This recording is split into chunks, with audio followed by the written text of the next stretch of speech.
Peace is fragile when it is newly built. For several months, the farmhouse existed in a strange but functional balance. Conversations were transparent. Financial matters were documented. Rafik kept his weekly meetings with Aaliyah. Daniel operated independently. Zara rebuilt her public presence carefully, cautiously, almost humbly. On the surface, everything appeared stable. But stability after betrayal is not the same as innocence before it. It carries memory, and memory has weight. The shift began quietly, almost invisibly. It started with small absences. Daniel missing one of the new monthly financial transparency meetings. Zara stepping outside to take private calls again. Rafik returning later than usual from one of his visits with Aaliyah, looking distracted rather than reflective. No one accused anyone of anything. That was the new rule. But awareness had sharpened. Silence was no longer ignorance.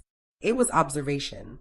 One evening, while reviewing updated trust documents with Mr. Hassan over a video call, a minor inconsistency surfaced. A proposed clause had been inserted into the draft version sent earlier that week.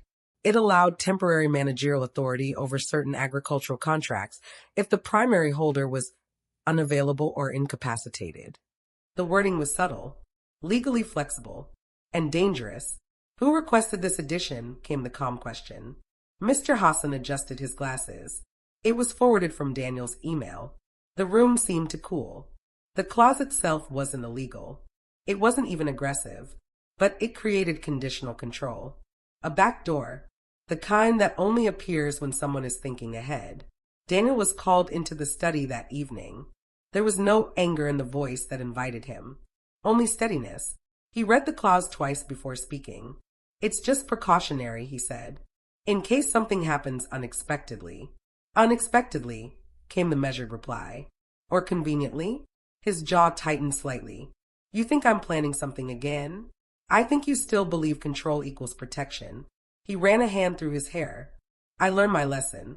Lessons are proven through patterns. The air thickened, not with hostility, but with tension born from history. It was just legal foresight, he insisted. Without discussion. That was the problem. Transparency had been the foundation of the new order. Any unilateral move, even subtle, reopened wounds. He didn't argue further, but something unspoken lingered. Later that night, Zara approached quietly in the kitchen. You're watching him closely again, she said. I'm watching everyone. She exhaled slowly. You don't trust us. Trust is not automatic anymore. Her eyes flickered. Not offended, just aware. Rebuilding had limits. 2 days later, Aaliyah arrived earlier than usual for her weekly visit. She looked different, less steady. There was hesitation in her posture. There's something I need to tell you, she said. They sat in the living room where the first confrontation months ago had shifted everything. He's been offering to invest in my design studio, she admitted. The silence stretched carefully. He says it's a peace offering, a way to build something together. The pieces aligned instantly. Control rarely returns loudly. It returns disguised as generosity. Have you accepted? Came the steady question. No, she replied quickly. It didn't feel right. I wanted to ask you first. Relief flickered briefly, not because she had asked permission, but because she had asked for perspective. That was growth. Later that evening, Daniel was confronted again, this time not alone. I was trying to support her, he said defensively. Why is that wrong? It's not wrong to support, came the measured response. It's wrong to create financial dependence after history like ours.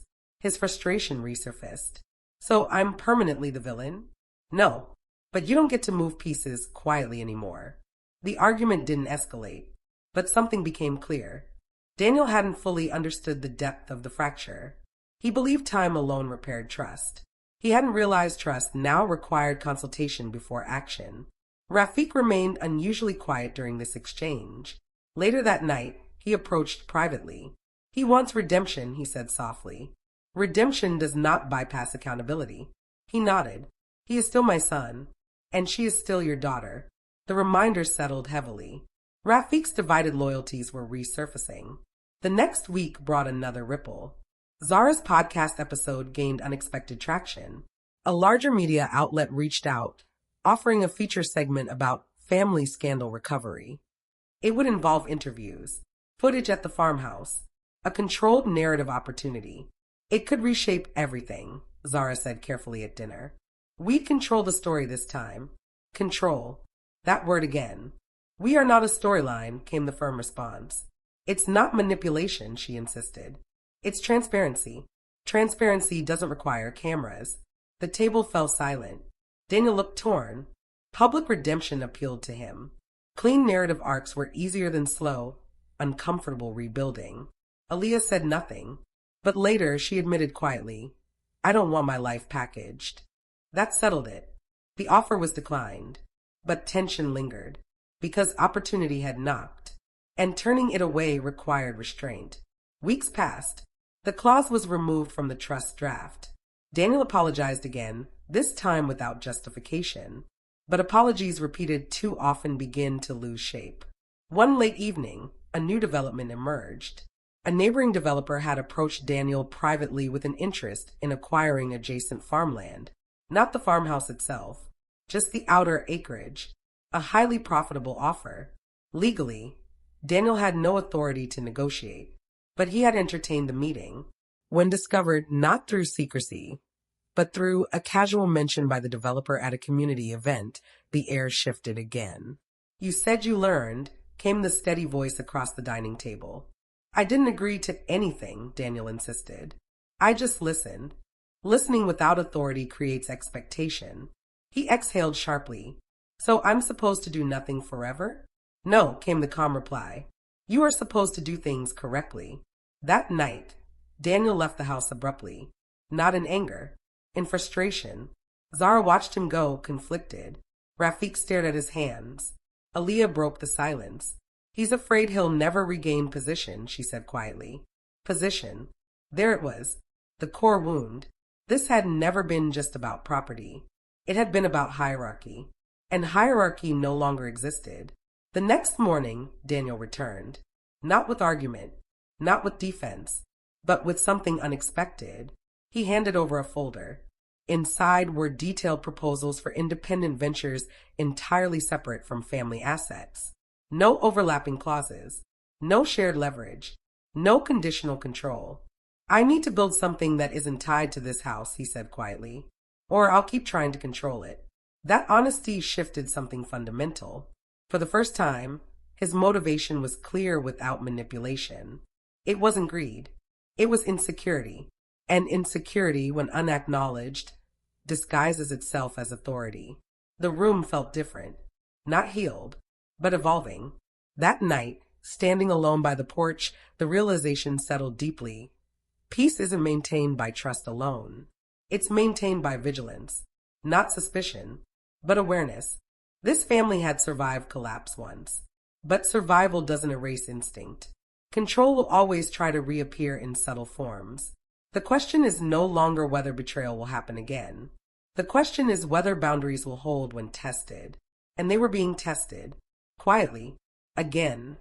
The house did not erupt after Daniel's confession about needing independence. There was no dramatic confrontation, no slammed doors, no ultimatums. Instead, something more complicated took root, distance. Not physical distance. Emotional recalibration.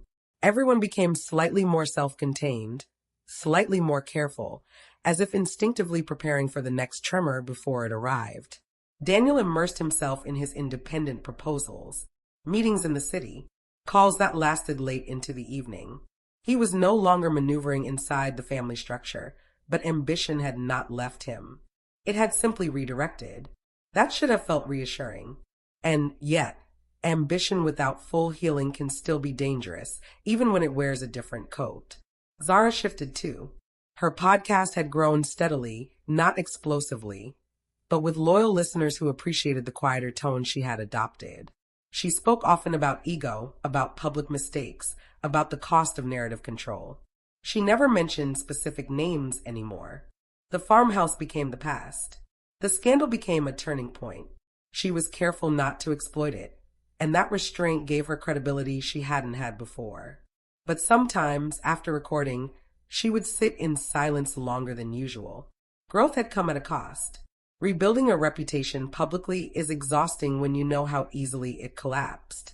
Rafiq continued his weekly visits with Aaliyah. Their rhythm had softened into something less tense. They spoke about her studio, about design contracts, about childhood memories she was now willing to share. He listened more than he spoke. Regret still shadowed him, but he no longer tried to outrun it. He had accepted that redemption would not be dramatic. It would be repetitive. And yet, beneath these individual adjustments, a subtle imbalance remained. It surfaced the day a formal letter arrived from the developer Daniel had previously met. This time it wasn't casual. It was structured. A written expression of interest in the outer acreage, addressed to the legal property holder directly. No intermediaries. No side conversations. Transparent. That alone made it different. The offer was substantial. Enough to modernize the farmhouse entirely. Enough to secure generational wealth comfortably. Enough to tempt even someone deeply committed to caution. At dinner, the letter lay folded neatly on the table. No one has engaged them further, Daniel said immediately. This came directly. I know, came the steady reply. Which is how it should be. Zara leaned forward slightly. It's not the house. Just unused land. Unused. The word echoed. Nothing on that property felt unused anymore. It held memory, conflict, repair, history, but the offer itself wasn't unethical. That was the complication. Aaliyah spoke carefully. If it's transparent and legally structured, it's not betrayal. True. Rafiq nodded slowly. It could relieve pressure long term. Pressure. Another honest word. For months, financial tension had been suppressed beneath moral reconstruction. Legal fees, frozen adjustments, rebuilding individual ventures. Stability had come, but it wasn't free. No one rushed to decide. That was the first sign of progress. The letter remained on the table for 3 days. During those days, something unexpected happened. The grandchildren began asking questions about the land. Not about selling it, about it. About what used to grow there. About why certain sections were left open. About who planted the older trees along the far edge. The conversations became nostalgic rather than strategic. Stories resurfaced. Memories surfaced. The land, once a symbol of control, quietly became a symbol of continuity. And continuity complicates liquidation. On the 4th evening, Daniel requested a private conversation. I don't want to influence this, he began carefully, but I need to say something honestly. There was no tension in the room, only attentiveness. If we sell that land, even partially, I don't want it to be because we're afraid of future instability. I want it to be because it aligns with who we are now. That distinction mattered. Fear-based decisions had nearly destroyed everything before. The silence that followed was thoughtful, not defensive. I used to see property as leverage, he continued. Now I see it as responsibility. It wasn't a dramatic speech. It wasn't rehearsed. But it was different from the man who once inserted hidden clauses into trust drafts. The offer was reviewed thoroughly with Mr. Hassan. Environmental impact, long-term projections, community implications, transparency at every step. And then, during a final discussion before responding to the developer, something shifted again. Aaliyah cleared her throat softly. What if we don't sell, she said, but repurpose? Everyone looked at her. She unfolded a small portfolio she had brought quietly that evening. Inside were preliminary sketches, conceptual designs for a community arts and agricultural education center, sustainable workshops, youth programs, seasonal markets, a hybrid space that honored the land without surrendering it. Daniel stared at the drawings longer than anyone expected. You designed this already, he asked quietly. I started months ago, she admitted. I didn't want to presume. The irony wasn't lost on anyone. Zara leaned closer, her marketing instincts visibly awakening, but tempered now. This could attract grants, she said cautiously, and partnerships, without selling ownership. Rafiq's eyes glistened faintly. Your mother loved community projects, he murmured to Aaliyah. The room softened.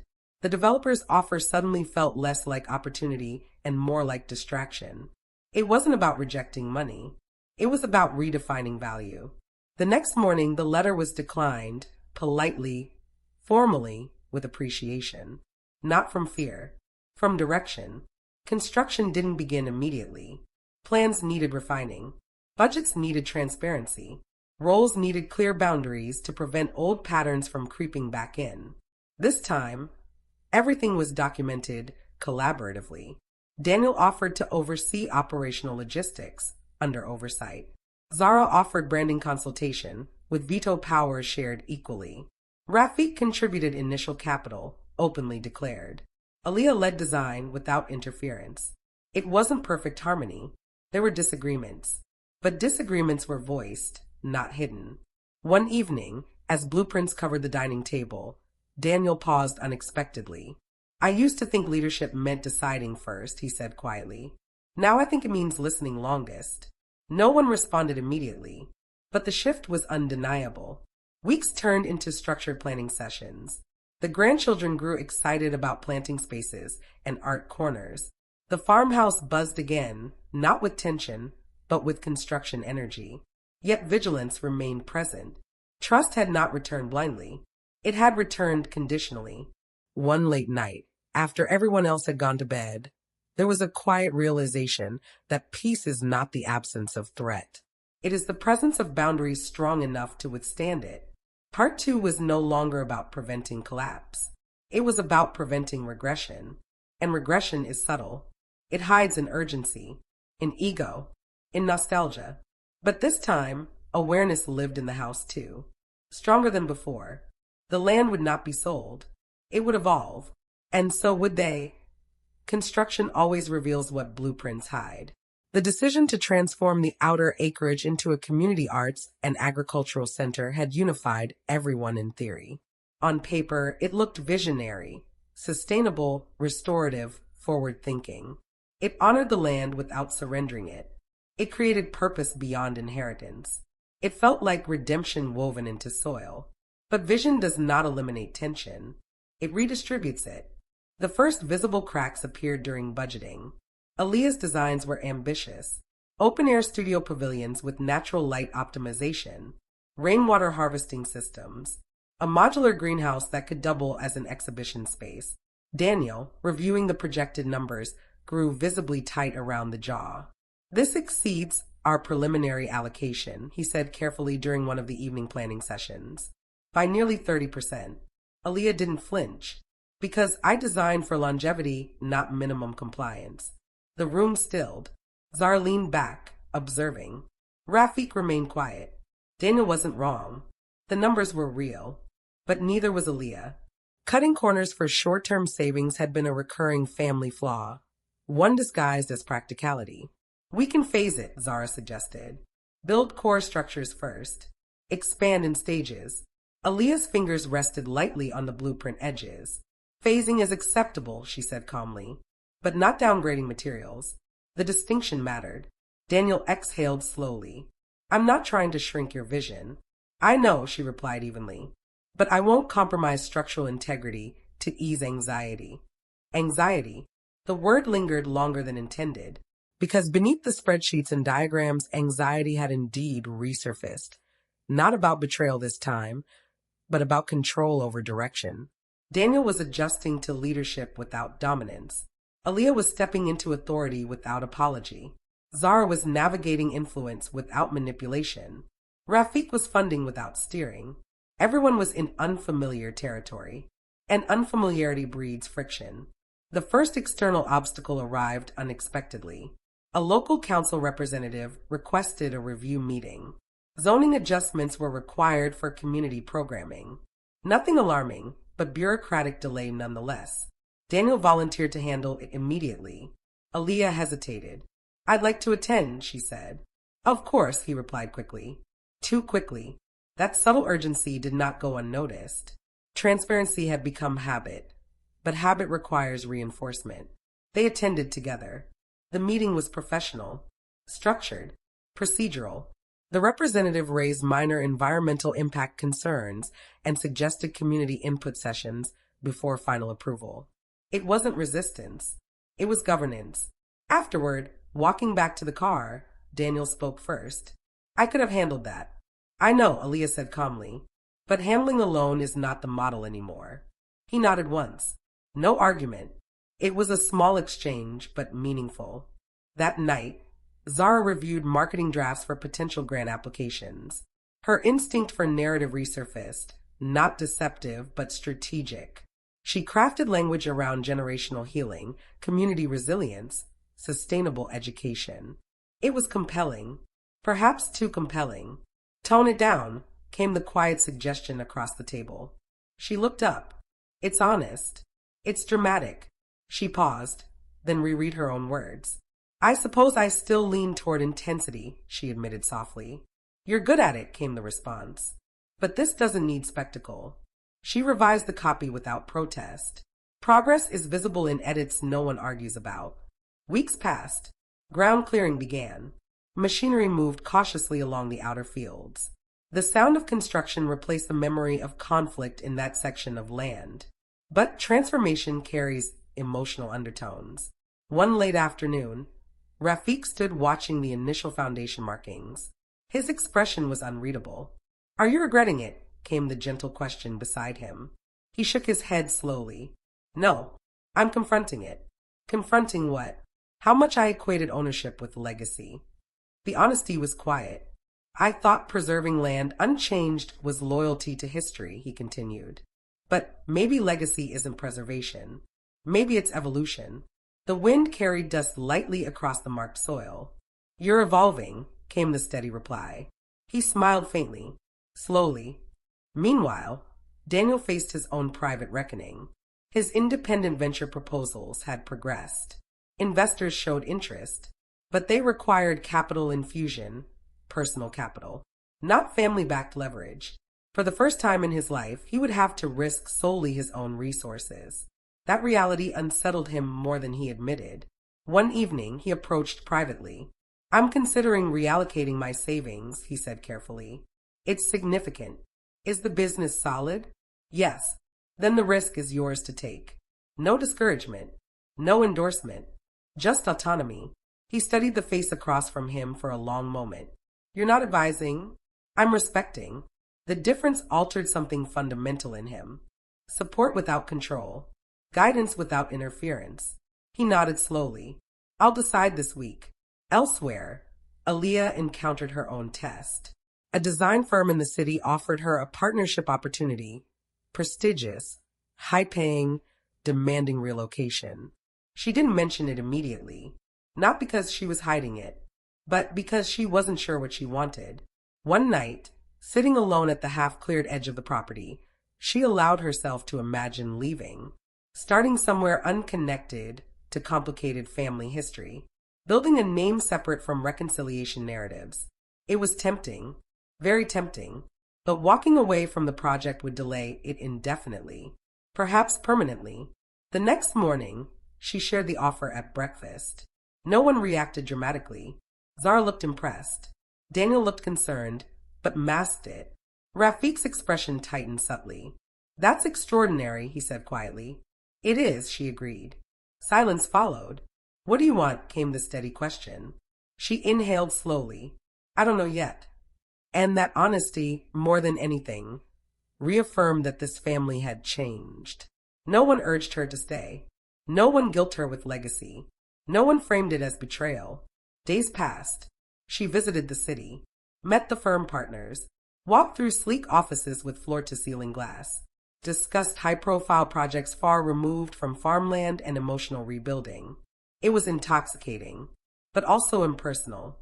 When she returned to the farmhouse that weekend, construction beams were rising. The skeleton of the greenhouse stood visible against the horizon.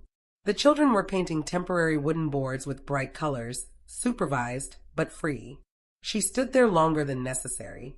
This wasn't prestige. It was impact. The decision crystallized quietly. At dinner that evening, she announced it. I declined the partnership.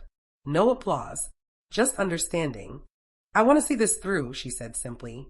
Daniel exhaled in visible relief before catching himself. Zara smiled softly. Rafiq blinked away emotion discreetly. No one questioned her sacrifice, because it didn't feel like sacrifice. It felt chosen.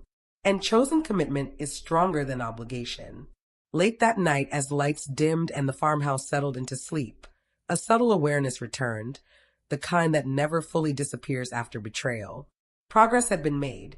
Trust had strengthened, but vigilance remained necessary. Not against each other, against complacency, because the true enemy now wasn't deception. It was comfort. Comfort can dull boundaries. Comfort can soften caution. And this family had learned, painfully, that awareness must coexist with peace. The beams rose higher each week. The land transformed steadily, and with every nail driven into reclaimed wood, something deeper anchored itself within the house. Not perfection, not innocence, but resilience. The mornings began to feel different.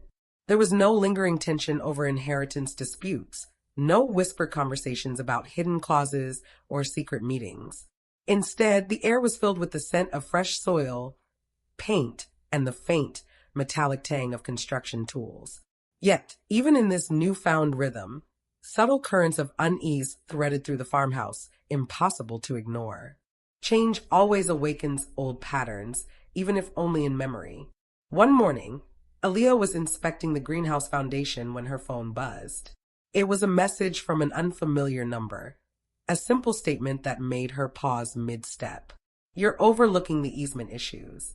Check the northern boundary. Someone may be monitoring the property. Her stomach tightened. Not fear exactly, more like a whisper of responsibility. She forwarded it to Daniel, whose expression darkened as he read it. Who would, he began, stopping abruptly. I don't know, she replied, but someone has been watching, or waiting. For the first time since they began repurposing the land, the farmhouse felt exposed again, not just to physical observation, but to the undercurrents of control that had once dominated the family. The day continued with its regular rhythm, masking the tension that lingered in small, invisible ways. Children ran freely, painting boards and moving soil. Daniel coordinated machinery, checking measurements, approving material deliveries. Zara was photographing the progress for grant documentation, capturing images that made the space look alive, full of possibility. But each of them was aware that the text was a reminder. The past could intrude at any moment. That evening, over dinner, Daniel broke the silence. We need to review the legal maps. Northern boundary, easements, everything. Aaliyah nodded. I'll bring the surveyor first thing in the morning. Rafik leaned back, finishing his tea. We can't let history repeat itself. No shortcuts. No assumptions. That's how we lost control before. The words hung in the air. They were not accusatory, but precise. A boundary is not just land. It is ownership, responsibility, trust in systems. And this family had learned that systems could fail as easily as hearts could. The following day, the surveyor arrived, meticulously tracing each line, confirming property markers, taking photographs, and documenting every anomaly. There were no immediate issues, but a subtle discrepancy emerged in the northern corner, a faint marker buried beneath decades of undergrowth. Nothing alarming, but enough to remind them that oversight, however diligent, cannot prevent every challenge. That evening, as the surveyor departed, Daniel and Aaliyah lingered in the clearing. The sun was low, casting long shadows across the skeletal structure of the greenhouse. This is more than construction, Daniel said softly. It's a test of patience, of resolve, of how much we're willing to carry forward. Aaliyah didn't respond immediately. She was examining the corner, imagining what could lie beneath and what might resurface in the future. Every project has a risk, she said finally. But this one is ours to define. Not inherited drama, not fear of judgment. Ours. Daniel exhaled. I hope we're ready for it. Meanwhile, the internal dynamics of the household subtly shifted. Zara, whose role had once been purely documentation and marketing, began noticing patterns in interactions she had never paid attention to before. How Daniel's hands trembled slightly when discussing budgets. How Rafik's smile tightened when asked about investment allocations. How Aaliyah's tone softened when speaking about her grandchildren. They were not secrets exactly, but they were cues. The silent language of people who had been tested and who now navigated cautiously. Weeks later, the children discovered something unexpected while playing near the northern corner. A rusted, metal box partially buried beneath the soil, almost entirely hidden under roots. They called for Aaliyah, who carefully unearthed it, brushing dirt from its edges. The box was locked, old but sturdy. Daniel examined it, frowning. This wasn't documented in the property records, he said, or in any previous inventories. Zara peered over his shoulder. Could it be a time capsule? Something left by previous owners? Maybe, Aaliyah replied cautiously. Or maybe it's something that was deliberately hidden. We won't know until we open it. The box was brought inside and placed on the dining table. The family circled it, each aware that what lay inside could be inconsequential, or it could redefine everything. Daniel produced a small crowbar. We open it carefully, he said. The lock resisted slightly, but gave way under gentle pressure. The lid creaked. Inside lay a stack of envelopes, yellowed with age, tied with a faded ribbon. Several had family names written in spidery handwriting. Others were unsigned. There were documents, photographs, and even what appeared to be personal letters. Aaliyah picked one at random. The handwriting was familiar, her father's from decades ago. The letter contained precise instructions regarding portions of the land, property usage, and something that made her pause. But some knowledge must be reserved for their own good. They are not ready to understand the full scope. The words resonated eerily with their present situation. Secrets preserved, boundaries defined, control exercised, but not for selfish gain. Daniel turned over an envelope labeled with his mother's name. Inside were photographs from her early days on the property, community gatherings, land surveys, and surprisingly detailed notes on land management. Every document indicated intentional oversight, careful planning, and protective secrecy. For the first time, they saw the deliberate structure beneath the family's past behavior. Not betrayal exactly, not cruelty, but decisions made with authority and the weight of protecting legacy even when it appeared manipulative. Zara quietly leafed through a stack of letters addressed to her. They contained advice, observations, and personal encouragement from her mother-in-law, written when Zara had first joined the family. She saw more than I realized, Zara whispered. She planned more than I knew. Aaliyah finally set the ribbon stack aside. These documents explain why certain actions were taken, but they also remind us responsibility isn't inherited. It's earned, understood, and acted upon consciously. Daniel leaned back, staring at the ceiling. It's ironic. We thought the past was a burden, but maybe it's a guide. The family lingered around the table longer than usual. Conversation became reflective rather than strategic. Each of them understood, anew, the invisible structures they had inherited, the weight of decisions made for reasons they hadn't fully appreciated, and the clarity now required to act with integrity. That night, as they left the table, the box remained open. Not a relic, not a threat, a lesson, a challenge.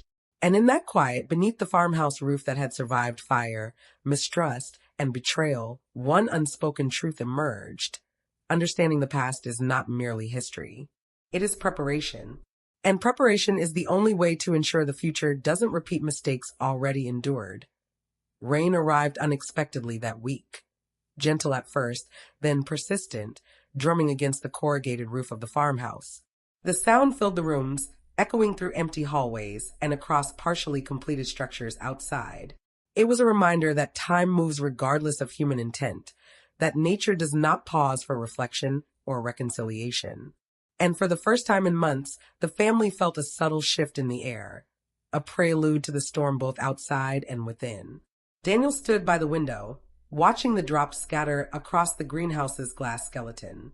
The newly erected frames glistened under the wet sheen, but it was more than visual clarity that struck him. The rain highlighted the fragility of their progress. A single misstep could undo months of labor. And for the first time, he understood that the real vulnerability was not in the structures themselves, but in the human elements holding them together. Zara joined him silently, leaning against the frame. "It's beautiful, isn't it?" she murmured, her voice barely audible over the rain. "It is," Daniel admitted, "but beauty doesn't guarantee stability." Zara looked at him, puzzled. "What are you saying?" "I'm saying," he began slowly, "that this project is it's delicate. One misjudgment, one lapse in communication, and it could all collapse. She didn't respond immediately. Instead, she watched the rain with him, understanding the underlying weight of his words. Silence, in this moment, was acknowledgement. Meanwhile, Aaliyah inspected the drainage systems, ensuring rainwater would not flood the foundations. She found herself lost in thought, reflecting on the sequence of events that led them here. The hidden box, the rediscovered documents, the delicate negotiations with the council. Everything pointed to one inescapable conclusion. The past had not only shaped the present, but dictated the terms for any future stability. By mid-afternoon, the storm intensified. Thunder rolled across the sky, shaking the farmhouse windows. The children, usually oblivious to the rhythm of adult concerns, were unusually quiet, gathering near the kitchen hearth, watching as their parents navigated the tension outside. Daniel approached Aaliyah, holding blueprints against the wind. "We need to make adjustments," he said, raising his voice over the rain. "The water flow here, it's not going to handle this level of storm." Aaliyah nodded, analyzing the schematics. "We'll reinforce the channels and redirect excess flow toward the lower fields. The soil can absorb it, but only if we act now." As they worked, an unexpected visitor arrived. Rafiq's sister, Amira, whom they hadn't seen in years, appeared at the doorway, dripping and anxious. "I heard about the storm," she said, barely catching her breath. "I wanted to check on you all and the land." Her sudden appearance was jarring. The family had not expected any external scrutiny, and her presence raised unspoken questions about loyalty, oversight, and intrusion. "Amira," Daniel began cautiously, "this isn't exactly—" "I know," she interrupted gently, "but I've been following developments. I needed to see for myself." Her gaze moved across the site, lingering on the partially completed greenhouse, the careful drainage trenches, the children's painted boards. There was a quiet admiration in her eyes, but also a subtle calculation. The tension in the household grew. Even with shared purpose, trust had to be continually negotiated. Amira's presence reminded them that external scrutiny could emerge without warning. The very family bonds they had painstakingly reconstructed were susceptible to challenge. Inside the farmhouse later that evening, the family gathered for dinner. Conversation was tentative at first, each person aware of the emotional undercurrent. Amira observed quietly, contributing sparingly, allowing Daniel, Aaliyah, and Zara to navigate the dialogue. "Your mother left you all these instructions for a reason," Amira finally said, breaking the pause. "She knew some of you would need guidance, some of you would need correction. But you've shown resilience." Aaliyah's hand tightened around her fork. "Resilience is not perfection," she said softly. "It's persistence, understanding boundaries, acting with integrity despite uncertainty." Daniel added, "and acknowledging mistakes without letting them define the future." Amira smiled faintly. "Exactly. But you must remain vigilant. There are those who measure loyalty against opportunity, and you cannot ignore them." Her words, though measured, carried an implicit warning. The family understood it not as fear-mongering, but as a continuation of the lessons embedded in the rediscovered documents. They had been warned, not just through old letters, but through lived experience, that vigilance was not optional. Later that night, the storm subsided, leaving behind a landscape glistening with residual water. The children slept soundly, unaware of the complexities they had witnessed. Daniel, Aaliyah, and Zara stood in the hallway, surveying the results of the day's efforts. The greenhouse frames, the drainage trenches, the painted boards, everything appeared intact. Yet, the emotional weight of the storm lingered. "It's not just the rain," Daniel said quietly, breaking the silence. "I know," Aaliyah replied. "It's everything that comes with it." They shared a moment of unspoken understanding. The physical reconstruction of the land was one task. The reconstruction of trust, oversight, and personal responsibility was another entirely. In the weeks that followed, subtle signs of strain emerged. Budget allocations were scrutinized more intensely. Minor disagreements over construction methods surfaced. Conversations that once would have ended quickly now lingered, probing the motivations and intentions behind every suggestion. And then one morning, a new complication arrived. An unexpected message appeared in the family group chat, a digital alert from the city's property registry. Notice of contested easement filed by adjacent property owner. Immediate review required. The alert triggered a flurry of emotions: anger, frustration, anxiety, but most importantly, it forced immediate collaboration. Daniel coordinated with legal advisors. Aaliyah analyzed the site to determine the impact. Zara documented everything meticulously, preparing evidence to counter any claims. This sudden challenge reinforced a critical lesson. The stability of their progress relied not just on labor, planning, or good intentions, but on vigilance, transparency, and collective effort. Late that night, after legal consultations and site assessments, the family gathered once more. The contested easement issue remained unresolved, but there was a shared understanding that action, rather than panic, was required. "This isn't just about land," Daniel said quietly. "It's about stewardship, about understanding our responsibilities beyond ourselves." Aaliyah nodded. "And about recognizing that every decision, every action, echoes into the future. We cannot afford complacency now." The storm had passed, but its lessons remained. Nature had tested them, and the unexpected visitor had reminded them of scrutiny and oversight. And now, with legal complications emerging, the family confronted a new layer of challenge, one that would require strategy, emotional resilience, and unwavering trust in one another. The contested easement weighed heavily on everyone, but perhaps most of all on Daniel. Each morning, he awoke to messages, emails, and phone calls regarding the legal filings, many of which questioned boundaries, previous agreements, and historical records. The storm of bureaucracy was relentless, and it demanded more than physical effort. It required mental precision, emotional control, and strategic thinking. Aaliyah spent her mornings reviewing the land surveys and historical property documents. Every line drawn decades ago now carried consequences. Every boundary marker, every handwritten note, became evidence in a battle that was as much about legacy as it was about legality. She realized, more clearly than ever, that the physical rebuilding of the property was only a fraction of the work required. The true reconstruction involved trust, oversight, and vigilance. Zara, meanwhile, assumed the role of recorder and communicator. She compiled photographs, videos, and notes to support their claims. But the process also revealed subtleties within the family itself. She noticed small tensions between Rafiq and Daniel during meetings, minor disagreements that seemed inconsequential but hinted at lingering doubts. The emotional weight of the contested easement had resurfaced old dynamics, old power struggles that had been buried under daily chores and rebuilding efforts. One evening, as they gathered around the kitchen table, the family received another unsettling notification. This one from the local council. A review meeting has been scheduled. Attendance mandatory for all named stakeholders. Daniel's face tightened. It's sooner than expected. They want immediate clarification of ownership lines and easement access. Aaliyah responded with quiet determination. "We'll be ready. Every document, every photo, every note, it's all prepared. We just need to present it clearly." The review meeting the following day was tense from the start. Officials questioned every detail, probing for inconsistencies and weaknesses. Daniel and Aaliyah presented the evidence meticulously, answering each query with precision. But even as the family defended their position, the stress of the process began to show.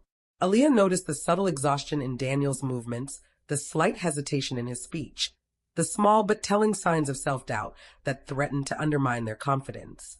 It was in this atmosphere of scrutiny that Amira intervened. She had returned to observe the proceedings, providing insight based on her experience in property disputes. Her guidance was measured but firm. "Stay focused," she whispered during a break. "Do not let frustration or impatience dictate your responses. They will use emotion against you. Logic, documentation, and calm authority are your allies." Her words were a reminder. Even within the family, wisdom and clarity could be an external force, guiding decisions and mitigating the emotional turbulence that inevitably accompanies conflict. By the time the council meeting concluded, the family had survived the initial scrutiny, but it was clear that the challenges were far from over. The contested easement issue had not been resolved.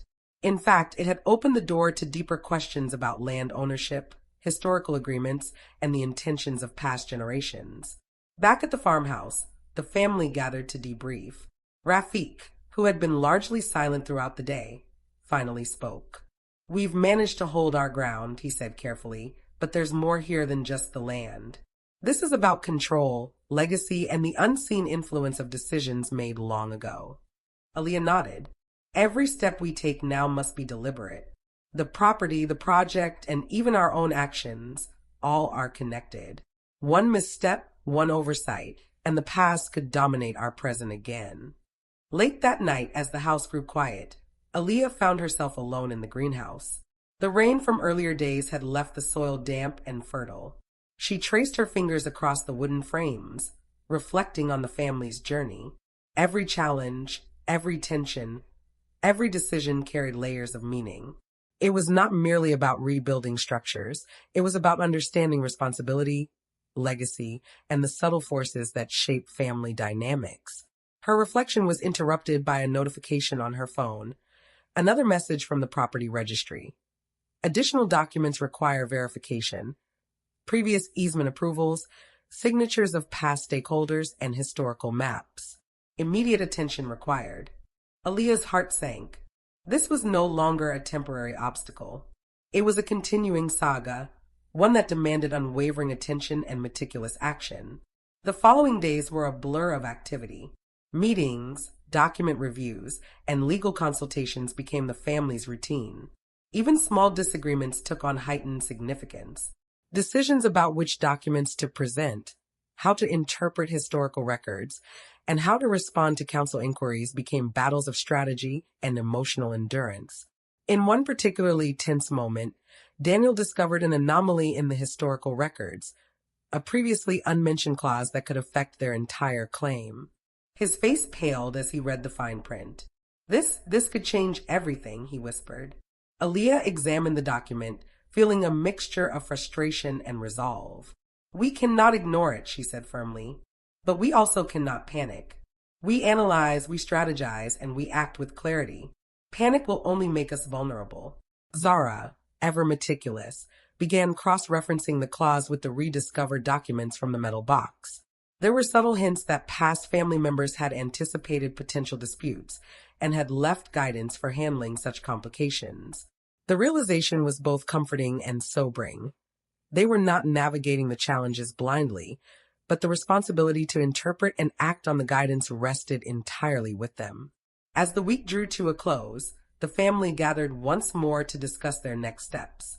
The storm outside had returned, a symbolic reflection of the turbulence within. Lightning flashed across the sky, illuminating the farmhouse and casting long shadows across the rooms. "We are not powerless," Daniel said, his voice resolute. "The past has given us tools, guidance, and foresight, but the future is ours to shape. Every decision from this point forward will define what this property, this family, and this legacy truly mean." Aaliyah added, "And we must remember, authority is not given by inheritance alone. It is demonstrated through action, integrity, and clarity of purpose. That is how we reclaim control." The children, though largely unaware of the intricate dynamics, absorbed the tone of determination. They understood, in their own way, that the family's journey was not merely about land or legal documents, but about resilience, strategy, and the careful balance between past guidance and present action. Later that night, as the rain subsided and the farmhouse settled into an uneasy quiet, Aaliyah received an unexpected voicemail. The message was brief but unmistakably urgent. "You need to review the northern easement immediately. Something has surfaced that was hidden for decades." A shiver ran through her. The past, it seemed, was far from finished. The message lingered in her mind long after she had played it. Something has surfaced that was hidden for decades. The weight of those words pressed down on her chest, an invisible hand reminding her that the past rarely remains buried. She stared at the phone screen, the voicemail replaying in her mind, as though it were a warning echoing through empty hallways. By dawn, the family was already awake, the soft light filtering through the farmhouse windows casting long shadows across the floorboards. Daniel was the first to sense the change in atmosphere. He noticed the tenseness in Aaliyah's movements, the subtle pause in Zara's voice as she prepared breakfast. The household, usually structured in routines, now felt like a stage where everyone was performing under unspoken pressure. Aaliyah shared the voicemail with Daniel and Zara. "The northern easement," she said slowly, her voice barely rising above the hum of the morning kitchen. "There's something there, something hidden that affects all of us. The council, the property, the legacy, everything might be tied to it." Daniel frowned, running a hand through his hair. "Hidden for decades? That sounds like something deliberately concealed. Why wasn't this disclosed before?" Zara, meticulous as always, opened her laptop and started pulling up older maps, historical records, and previous correspondence with the council. Her fingers moved methodically, highlighting sections, annotating notes, cross-referencing dates. "If this was intentionally hidden," she said, "someone wanted to control outcomes. Or protect someone. Or both. Either way, it's going to change our strategy." By late morning, they had packed essential tools and documentation and set out toward the northern section of the property. The soil, damp from recent storms, squished under their boots, leaving muddy prints across the landscape. The children followed, sensing the gravity of the mission without fully understanding the implications. The northern easement had always seemed like an unremarkable boundary line, a mere strip of land separating their property from neighboring farms. But now, with the knowledge that something had been concealed for decades, every tree, every stone, every subtle incline became a potential clue. Daniel paused near an old stone marker. "This hasn't been touched in years," he observed. "Whatever is hidden, it's not obvious. We need to look carefully, methodically." They split into teams. Daniel and Aaliyah combed the western boundary, while Zara documented the eastern slope and edges near the old fence line. The children explored closer to the creek, where sediment deposits and erosion patterns could reveal disturbances in the earth. Hours passed. The sun climbed high, the damp air heavy with the smell of wet earth and vegetation. Sweat mingled with rain remnants on their foreheads as they meticulously scanned every corner. Then, near an old oak tree, Zara noticed something unusual, a small indentation, partially covered by moss and debris. "Daniel," she called, voice tight with excitement and apprehension. "Over here. Look at this." He hurried over, bending low to examine the indentation. It appeared to be the corner of a buried box, metal edges corroded but still intact. Aaliyah joined them, her hands trembling slightly as she brushed away the remaining soil. The box's lock had rusted. A simple twist of force and a small crowbar opened it, revealing layers of yellow documents, letters, and maps. The contents were staggering. Some documents dated back over 50 years, detailing easements, hidden land divisions, and signatures of stakeholders whose names were no longer common in the town. There were also personal letters expressing grievances, secret agreements, and warnings about how portions of the land should be used, and by whom. Aaliyah read one aloud. "The northern plot must remain inaccessible until the rightful heirs determine the course of ownership. No one outside the family shall be privy to these details. Violation will result in legal and social consequences." Daniel's hands clenched around the edges of the box. This explains everything. The contested easement, the hidden clauses, why past family members were so insistent on secrecy.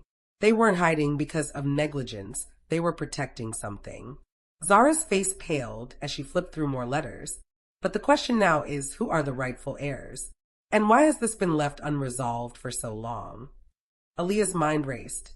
Every past dispute, every council inquiry, every sudden legal requirement now fit into a larger narrative. It was no longer about simply defending their claim. It was about uncovering the intentions of the past, understanding hidden family agreements, and navigating decades of secrecy that had shaped the present. The children's curiosity soon broke the tension. One of them pointed to a faint trail near the creek. "Look, something's buried here too," they said. Daniel, despite his fatigue, followed the trail. The soil gave way to reveal another container, smaller than the first, but equally significant. Inside were photographs, names, and handwritten notes that connected previous generations to the land in a web of alliances, disputes, and obligations. Each piece of evidence revealed layers of family strategy, decisions made to secure power, and agreements meant to ensure control remained within trusted hands.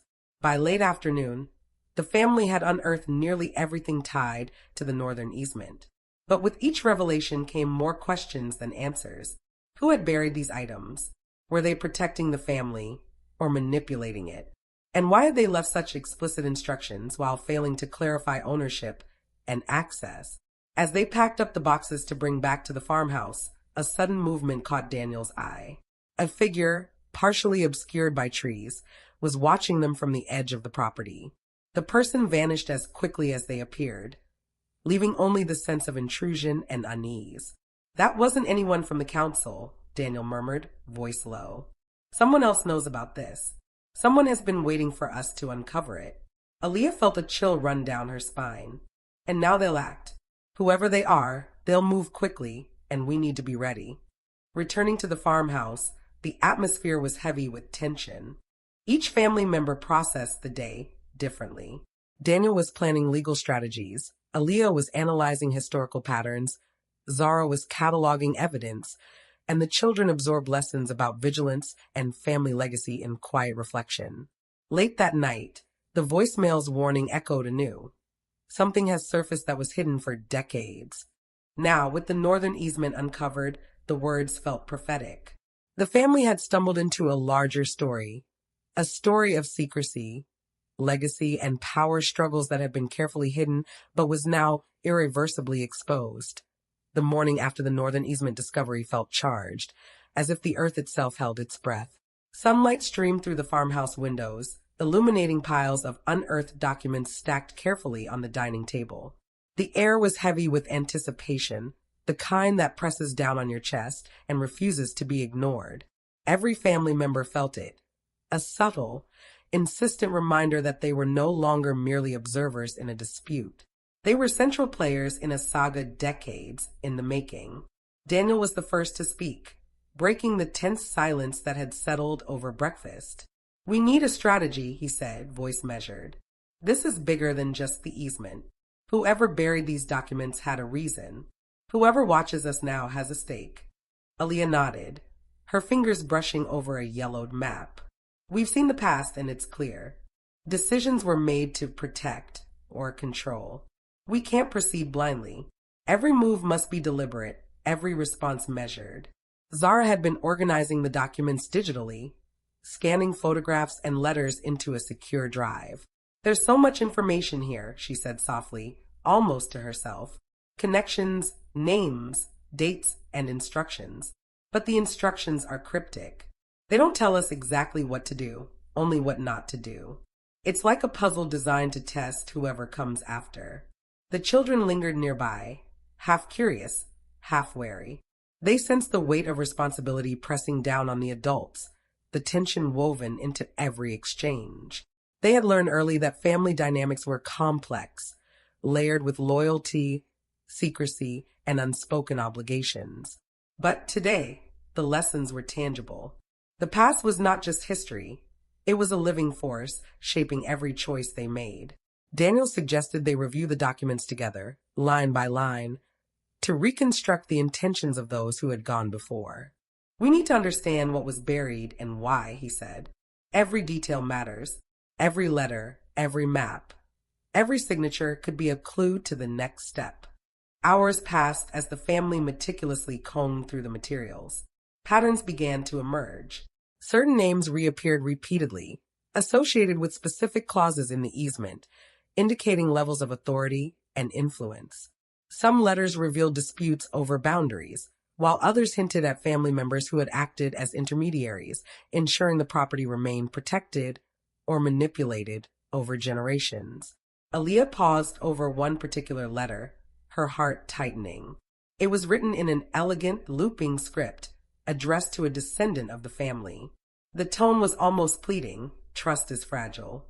Power shifts can destroy more than property. Guard the northern easement carefully. Your choices will determine the legacy of those who came before." Daniel leaned over her shoulder, reading the lines with a frown. This is serious. Whoever wrote this intended it as a warning, not guidance. They were afraid, or knew something we don't. Zara, scanning photographs of boundary markers and old structures, added and noticed these symbols. They repeat across documents, maps, and letters. Some kind of code or notation, a way to track ownership, permissions, or perhaps even secrets hidden in plain sight. The family realized that uncovering the easement was only the beginning. The documents were like keys, unlocking layers of decisions, agreements, and manipulations that had shaped not only the property, but the relationships among generations. The deeper they dug, the more they understood the careful orchestration behind every move, every hidden clause, every undisclosed agreement. By late afternoon, the tension had become palpable. Daniel's phone buzzed repeatedly with messages, some from the council, others from legal advisors. The notifications hinted at pending decisions and inquiries that demanded immediate attention. The family realized they were being watched, evaluated, and perhaps tested by forces that extended beyond their immediate knowledge. Aaliyah's thoughts returned to the mysterious figure seen near the northern boundary. Whoever it was had observed them during the unearthing, remaining hidden yet undeniably present. "They're out there," she murmured. "Someone knows what we found, and they're waiting for us to act." Daniel's voice was firm. "Then we'll act first. Knowledge gives us leverage, but we must be precise. Any misstep could hand power to them." As evening descended, the farmhouse hummed with quiet urgency. The family gathered around the fireplace, documents spread before them like a map of hidden histories.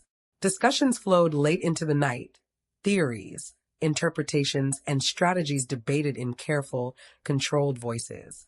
The children, though tired, remained attentive, absorbing lessons in strategy, vigilance, and the importance of foresight. Aaliyah paused, staring at a particularly faded document. It contained references to transactions, easement rights, and personal notes from a previous generation.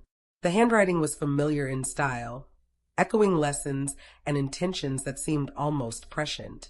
She realized that the family had been navigating a system deliberately designed to test them, revealing truths only when they were ready to understand the implications. Just as they were beginning to consolidate the findings, another alert appeared on Daniel's laptop, a court message. "Emergency review requested. Northern easement documentation requires immediate verification. Attendance mandatory." The timing was unnerving.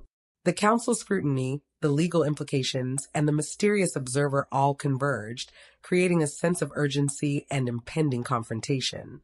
Aaliyah's heart raced. "This isn't just bureaucracy," she said quietly. "Something about this easement, something about our discovery, has triggered a response. They want to see what we found, how we interpret it, and whether we are capable of handling the responsibility." Daniel nodded. The weight of the situation mirrored in his eyes. "And they will challenge us. Every statement, every interpretation, every assumption will be questioned. We must prepare not only to defend ourselves, but to demonstrate that we understand the legacy and the obligations it carries." Late that night, the family reviewed the Northern easement documents one last time, preparing notes, cross-references, and potential arguments. The room was silent except for the occasional turning of paper, the soft tapping of keys, and the low hum of the farmhouse heating system. Each member was absorbed in thought, understanding that the coming confrontation would test not only their knowledge, but their unity, patience, and strategic clarity. The previous sense of discovery had shifted into anticipation, an almost tangible tension that vibrated through every corner of the house. They were no longer simply uncovering the past, they were stepping into it, prepared to navigate its hidden currents and unseen consequences. As the clock struck midnight, Aaliyah's mind drifted briefly to the voicemail that had started this chain of events. Something had surfaced that was hidden for decades. She now understood the gravity of the words. What surfaced was not merely land or documents, but a complex web of trust, legacy, and control. The stakes had risen, and every move would ripple across generations. The Northern easement was no longer a boundary on a map. It had become a test, a challenge laid down by the past for the present. And the family, united yet wary, would have to navigate it carefully, understanding that each choice carried weight, consequences,